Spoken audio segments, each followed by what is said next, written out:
চলো আজ তোমাদের সাথে এমন একটা রেসিপি শেয়ার করা যাক যেটা কিন্তু আমাদের বাড়ির সকলেরই প্রিয়। আর বলতে পারি যে এইটা কিন্তু আমার দিদা প্রায়ই কিন্তু বাড়িতে বানাতো। তো বন্ধুরা, welcome back to my channel Pial tasty travel. আজকে কিন্তু তোমাদের জন্য একটা সেরা রেসিপি নিয়ে এসেছি। আর এই রেসিপিটার নাম হচ্ছে শিমবটি। খুবই ইজি বানানো আর খুব দারুণ হয় কিন্তু খেতে। তো দেখা যাক আমাদের এই শিমবটির রেসিপি, যেটা আমার দিদা বানাতো, সেটা কিভাবে বানানো হয়। ফার্স্ট অফ অল আমরা কিন্তু শিমগুলোকে এমনভাবে কেটে নেব। তারপর একটা বাটির মধ্যে দিয়ে ওর মধ্যে কিন্তু জল দিয়ে আর একটুখানি লবণ দিয়ে ওটা কিন্তু আমরা সিদ্ধ করতে বসিয়ে দেবো। আর এই রেসিপিটা একটা জিনিস যে খুব ভালো লাগে সেটা হচ্ছে একটুখানি হালকা, মানে স্পাইসি, একটু হালকা মিষ্টি নোনতা সব কিছুই এর মধ্যে আছে। তো এইটা কিন্তু গরম গরম ভাত দিয়ে খেতে কিন্তু সত্যি খুবই অসাধারণ লাগে। ভিডিওতে তোমরা দেখতেই পারলে যে আমাদের এই শিমগুলো কিন্তু সিদ্ধ হয়ে গেছে। জলটাকে কিন্তু আমরা ফেলে দিয়েছি। তারপর এই শিমগুলো কিন্তু এই ম্যাশারের সাহায্যে আমরা ভালোভাবে ম্যাশ করে নেব।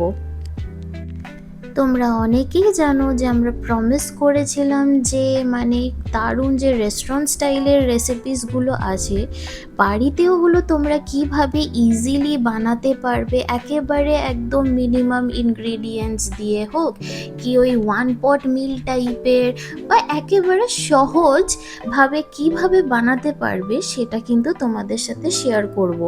তো ওর জন্য কিন্তু তোমাদেরকে এই চ্যানেলটা সাবস্ক্রাইব করে নিতে হবে আর কিন্তু বেল আইকনটা প্রেস করে রাখতে হবে।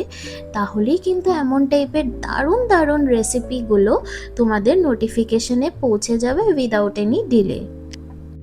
শিমগুলো কিন্তু আমরা বেশি একেবারে মেখে ফেলবো না, একটুখানি যেমন গোটা গোটা আছে অমনি রাখবো। এবার আমরা একটা মশলা বানাবো, যেটার জন্য আমরা মিক্সচার গ্রাইন্ডারের মধ্যে ধনেপাতা নিয়ে নিয়েছি, রসুন নিয়ে নিয়েছি, আর ওর মধ্যে কিন্তু কাঁচা লঙ্কা নিয়েছি, আর একটুখানি জল দিয়ে ওটার একটা পেস্ট বানিয়ে নেব। এবার আমরা একটা কড়াই নেব, ওর মধ্যে আমরা তেল নিয়ে নিয়েছি, আর ওর মধ্যে আমরা দিয়ে দিলাম হচ্ছে শুকনো লঙ্কা, আর একটুখানি ওর মধ্যে আমরা কালো জিরে দিয়ে এটাকে কিন্তু আমরা ভালো করে নাড়িয়ে চাড়িয়ে নিচ্ছি।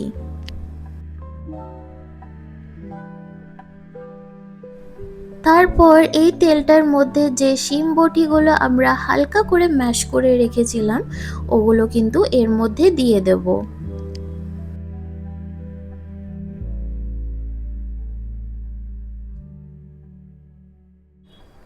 আমাদের কিন্তু শিমগুলো দেওয়া হয়ে গেছে। তারপর এটাকে আমাদেরকে ভালো করে নাড়িয়ে চাড়িয়ে নিতে হবে। আর জানো তো, আমি না সবজি খুব একটা পছন্দ করি না সত্যি কথা বলতে গেলে, বাট এইটা যখন মা বানায় তখন কিন্তু আমার খুবই ভালো লাগে, কারণ এটা হালকা স্পাইসি, নোনতা, মিষ্টি সব কিছুই এর মধ্যে আছে। তো গরম ভাতের সাথে কিন্তু এটা বেশ ভালোই লাগে খেতে। এবার কিন্তু এর মধ্যে আমরা দিয়ে দিলাম হচ্ছে লবণ, আর একটুখানি আমরা চিনি দিয়ে দিলাম। তারপর আবার এটাকে কিন্তু আমাদেরকে ভালো করে নাড়িয়ে চাড়িয়ে নিতে হবে, যেন এই লবণ আর চিনিটা ভালো করে মিক্স হয়ে যায়। আর হ্যাঁ, এর মধ্যে কিন্তু আমরা হলুদ গুঁড়ো দেব না, তাহলে কিন্তু এই যে সুন্দর একটা গ্রিন রং আছে এটা কিন্তু নষ্ট হয়ে যাবে। এবার যে আমরা একটা ধনেপাতার পেস্ট রেডি করে রেখেছিলাম মিক্সচার গ্রাইন্ডারে, ওটা কিন্তু আমরা এটার মধ্যে দিয়ে দিলাম। তারপর আবার কিন্তু এটাকে আমরা ভালো করে নাড়িয়ে চাড়িয়ে নিচ্ছি।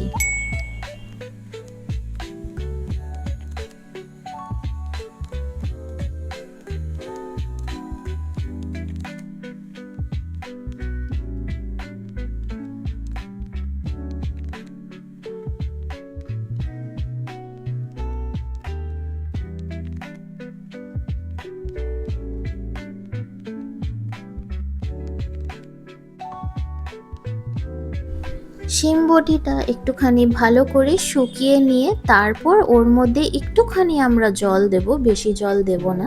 তারপর আবার এটাকে কিন্তু আমরা ভালো করে নাড়িয়ে চাড়িয়ে নেব যতক্ষণ না একেবারে এটা শুকিয়ে যাবে।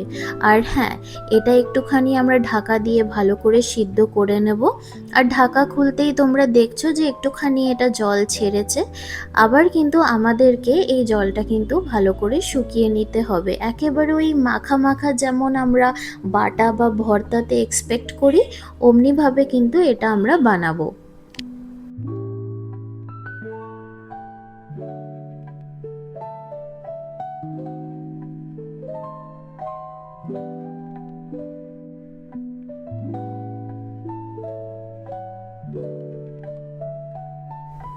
দেখতেই পাচ্ছ যে ভালো করে কিন্তু জলটা পুরো টেনে নিয়েছে।